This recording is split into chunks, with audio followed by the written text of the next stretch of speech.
اور اپنے آپ کو گندگی سے بھی دور کریے، یعنی بتوں کی گندگی سے، بتوں کی پوجا سے، بتوں کی عبادت کرنے سے اپنے آپ کو دور رکھیے، اپنے آپ کو ان تمام معبودان باطلہ کی عبادت سے دور رکھیے۔ آپ تو خالص اللہ کی عبادت کرنے والے بن جائیے۔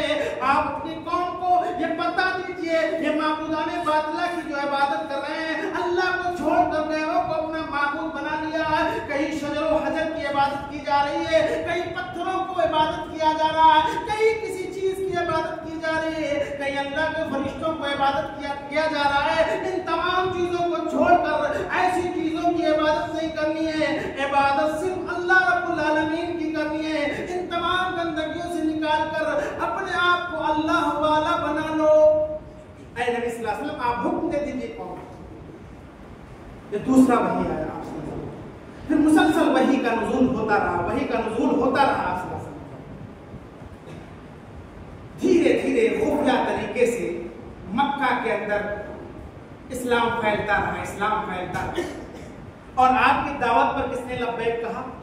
وحی کا تسلسل جاری رہا۔ آپ کو 2.5-3 سال جو وحی بند رہا، سورہ مدثر کی ابتدائی آیت کریمہ پر نزول ہوا، اور اس کے بعد آپ پر وحی کا سلسلہ جاری رہا، برقرار رہا۔ آپ صلی اللہ علیہ وسلم پر سب سے پہلے ایمان لانے والے کون سے لوگ ہیں؟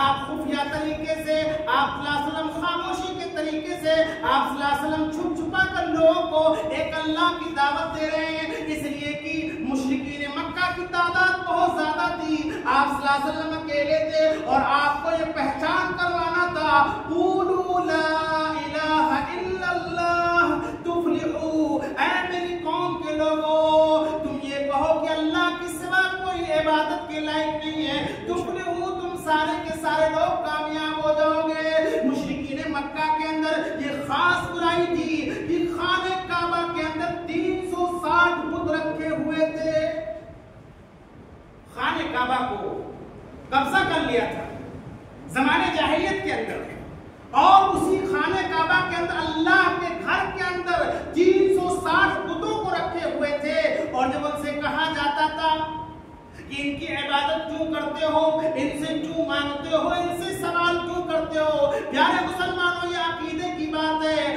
اس کو لے کر جاؤ، یہ توحید کی بات ہے، اس کو لے کر جاؤ، یہی توحید اگر اپنا لوگے تم کامیاب ہو جاؤ گے، اور توحید سے اگر اپنا منہ پھیر لوگے تم ناکام ہو جاؤ گے۔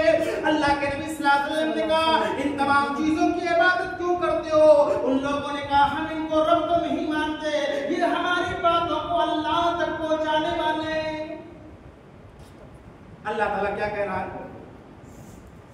وَنَحْنُ أَقْرَبُ إِلَيْهِ مِنْ حَبْلِ الْوَرِيدِ، سورہ قاف اٹھا کر دیکھیں، اللہ نے کہا وَنَحْنُ أَقْرَبُ إِلَيْهِ مِنْ حَبْلِ الْوَرِيدِ، میں تو اپنے بندوں کے شہ رگ سے بھی زیادہ قریب ہوں۔